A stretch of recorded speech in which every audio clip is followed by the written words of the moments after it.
Today I'm going to talk about the PAF start wire and how this little wire here just may be part of the secret of PAF tone.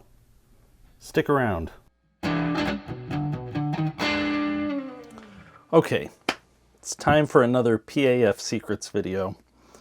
This one I'm going to talk about the obscure detail of the start wire. That's this little pigtail lead here, or known as a pigtail. And what it is, it's the thicker wire that connects the internal start of the coil, magnet wire, to the pickup assembly so that you can wire up the humbucker or PAF to work properly. So that wire has to be attached to the start of the coil in some manner. And this is a detail that changes after the PAF era. Basically, this is often cited as a detail that indicates the pickup is no longer a PAF, it is now a patent sticker pickup, if this start lead is not internal, coming out the bottom of the bobbin like that. So once you get away from PAF into patent sticker territory, that start wire no longer comes into the inside of the coil through the bottom of the bobbin. Well, so the question is, why does that matter? Or does it matter? So I think it may. I may have oversold that intro, but I think it has a subtle effect on the microphonics of the pickup. But I'm going to do a little test to find out. But first, let's talk about why this wire's in there, inside of the coil in a PAF, rather than outside, which it is when patent sticker pickups come around.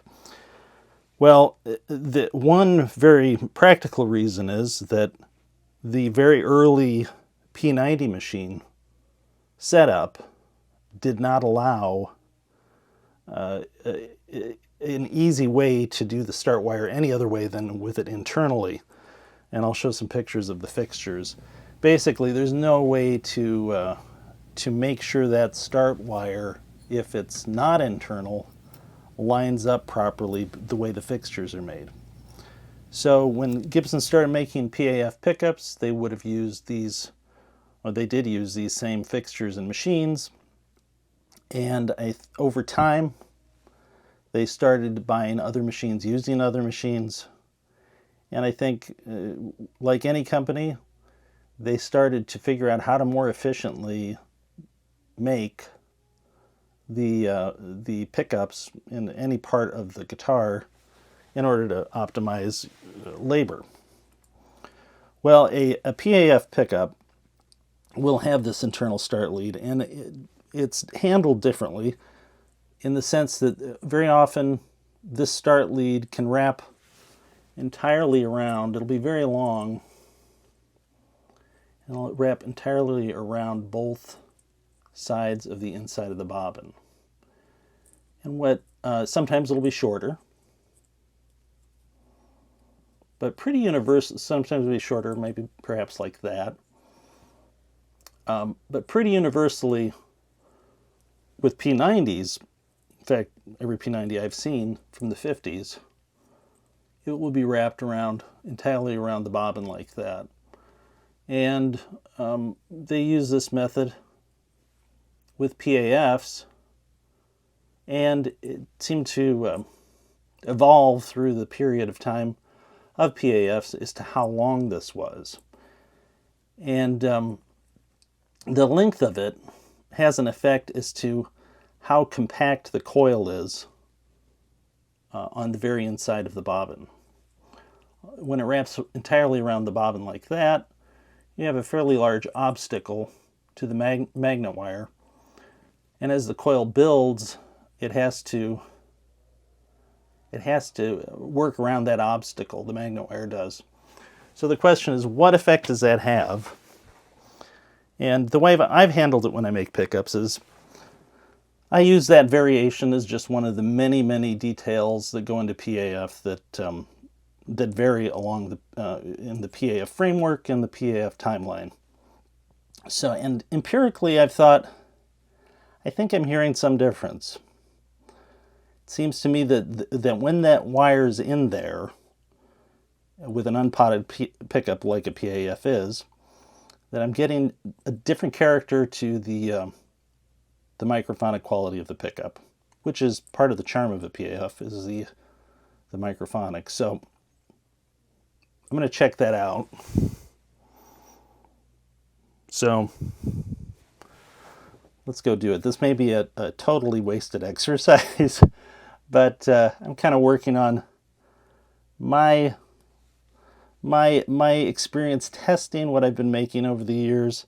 Never did an A/B comparison, but why not for a video?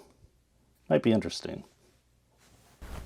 Okay, I'm here at the Lisono 102B. This is a machine built in 1957, so it's representative of what was used, one of the machines used for PAFs in the 50s.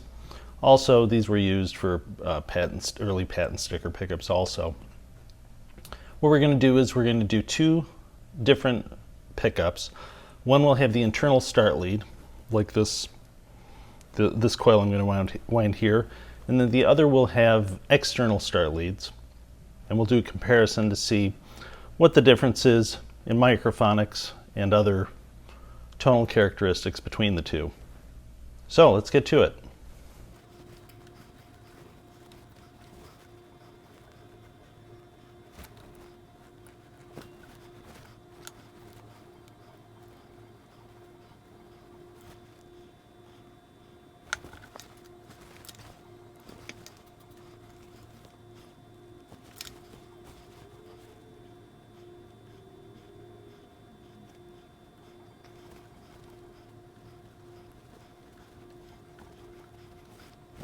Okay, so I'm going to stop the video right here and do a close-up just so I can show you how the internal wire is wrapped around this. It's a bit of an obstacle to the coil.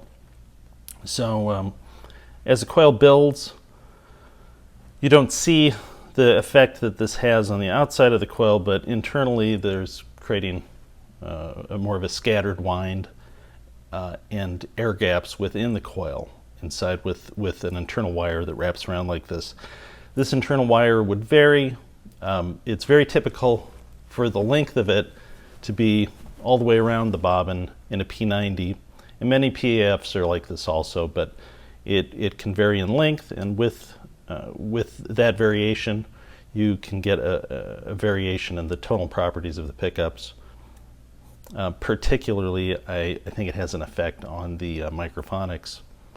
So, but I'll shut off the video here and do close-up so you can get a good look at what's going on right here.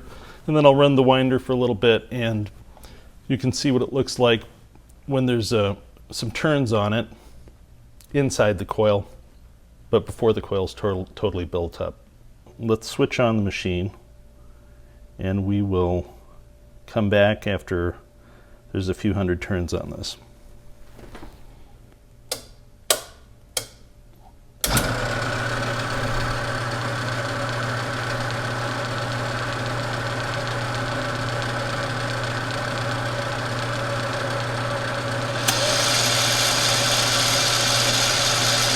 Okay, I'm going to switch off the machine now,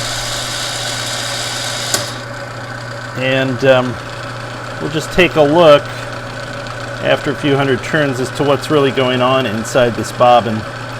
You can see the wire itself is, the start wire itself is still visible, and obviously the magnet wire itself has to make its path around that wire. So let's give it some more turns and we'll come back.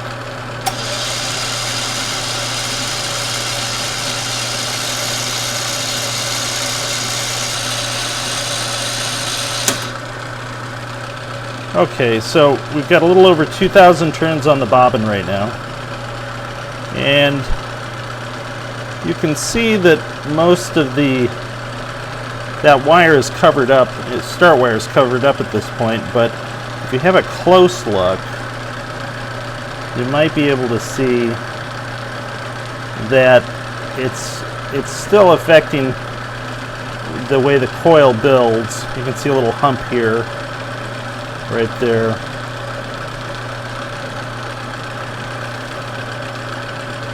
But pretty soon you won't even know at all that wire was in there. So let's go on with making the coil.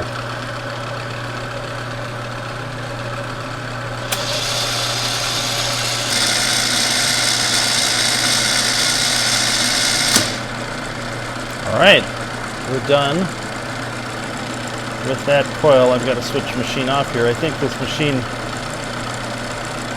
actually rumbles the floor a little bit, and you'll probably see that in the video. So let's switch it off. So, as it is right now, this coil's done, and I'm going to take it off the machine. I'll put the start wire or the finish wire on it later, and I'll do this was the screw coil. I'll do the slug coil the same way for this test pickup, and then we'll do the 2 coils for the test pickup with the internal start leads.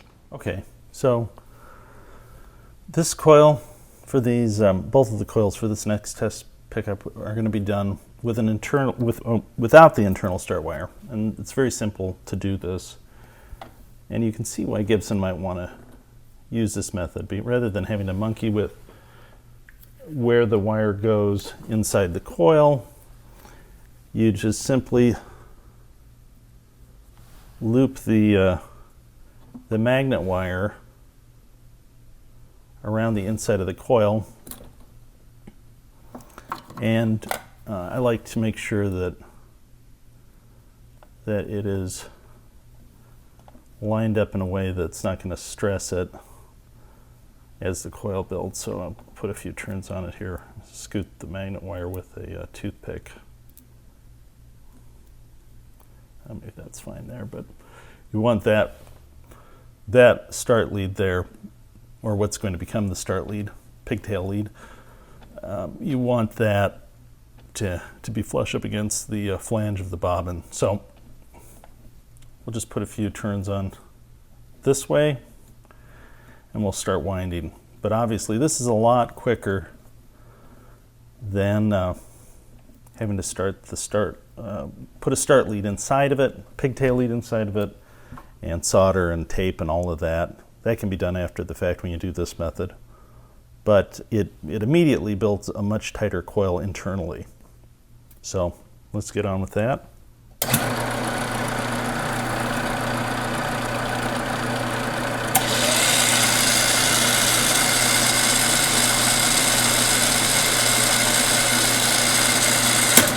Okay, this has really just made one traverse pass, maybe a little more than that. You can already see it's totally uniformly covered, covered with wire. That's not how you want to turn on a meter. Appears to be fine, but anyway, it'll continue on like this, but it just immediately makes a uniform coil. And whereas with the internal start lead, you've got 2,000 turns before you begin to not even notice that the start wire is there. So let's continue on with this.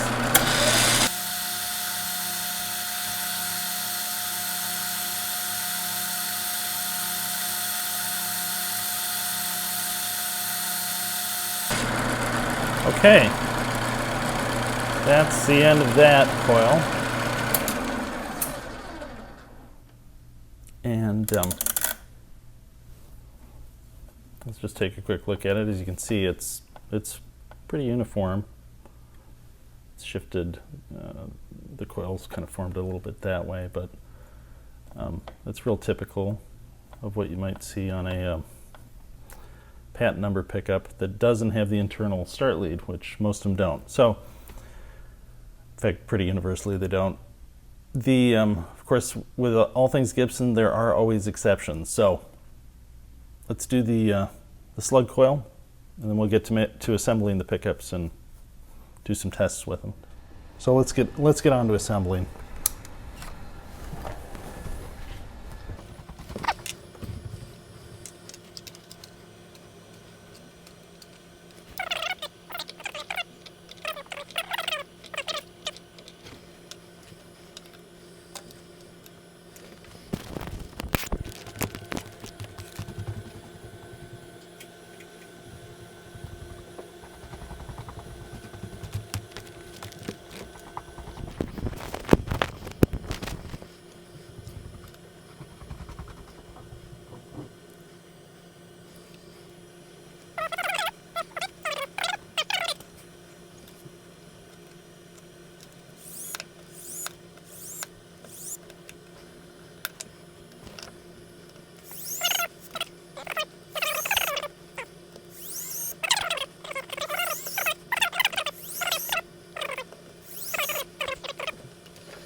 All right, I'm back with two finished assembled pickups.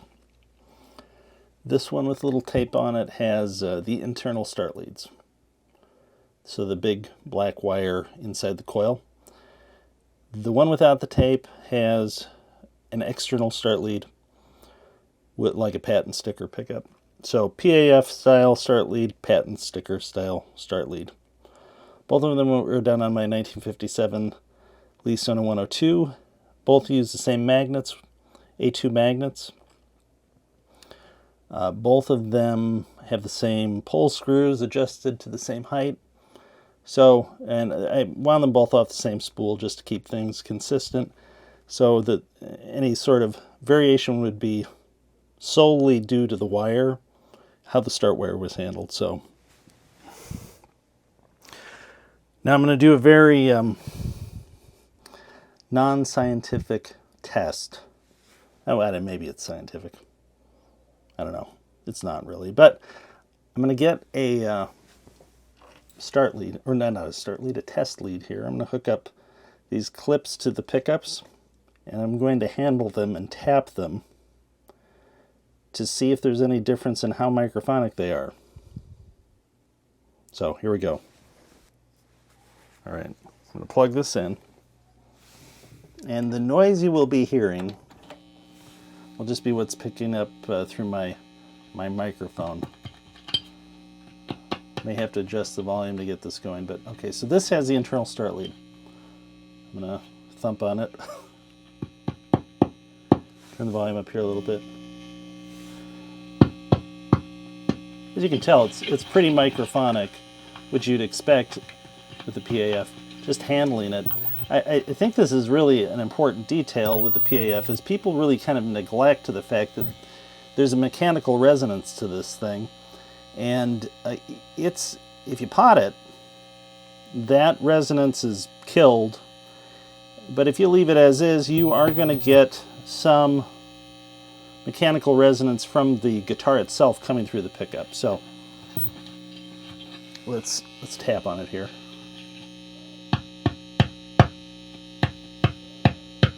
Use 3 fingers right here on the side. 1, 2, 3.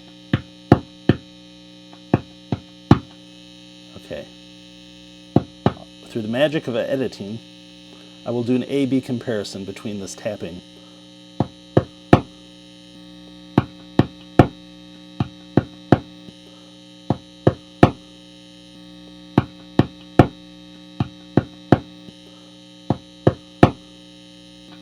Okay, I think I am hearing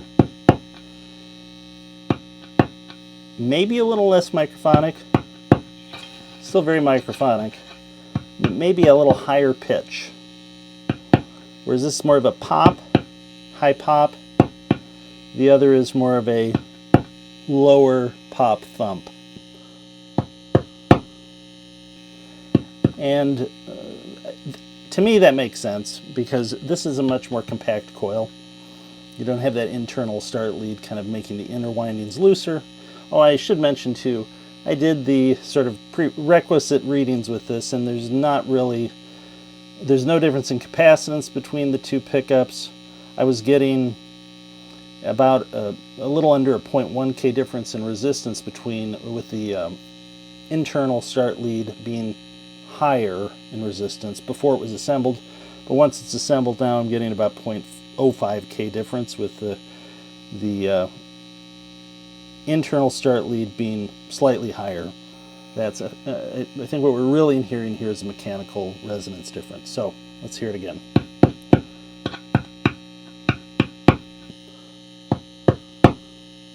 Let's try a guitar pick too. That's on the slug coil, right in the middle. That's the internal, sorry, this is the external start lead, no tape on it.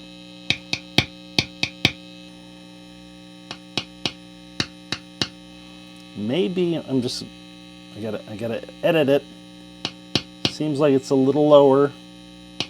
Not as quite as high a pitch tap sound. Other ones may be more prominent because it's higher pitched. So, okay, so then the next question is, in a guitar with a pickup in it, are you going to hear anything? Are you going to feel anything in the character of how you pick it? I think I'll probably try that. Although, through YouTube, who knows if you can hear it, but we'll give it a shot. Okay, this one has the internal start lead, tape right there.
All right, last night I spent the evening editing together the two variation A-B comparisons of how this start lead is handled. And it did confirm to me what I was hearing in the room, and that is there's a little difference in treble response in the low end, I think, particularly, between the two variations.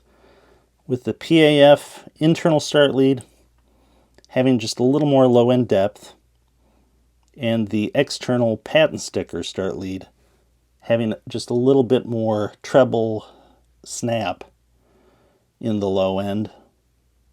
And I think they're both great tones. They both have their place. I think there is a little bit of a difference in the character of it. So let me know what you think. I'm curious. This may be a very subtle difference, but I think there is one. But let me know if you agree or disagree. And I guess what have we learned? We've learned that there doesn't seem to be a limit to the obscure details I will pursue in order to recreate a PAF. I think that's probably good. I think this obscure detail has little impact, but even if it doesn't, I'm still going to do the full variation of start lead scenarios for a PAF. And anyway, so if you like the video, click like. If you'd like to see more, subscribe to the YouTube channel. And if you want notification of the next one, I think if you click the bell, you'll get that. And there will be more videos. So thanks for watching. And once again, thanks for letting Throwback be a part of your search for great guitar tone.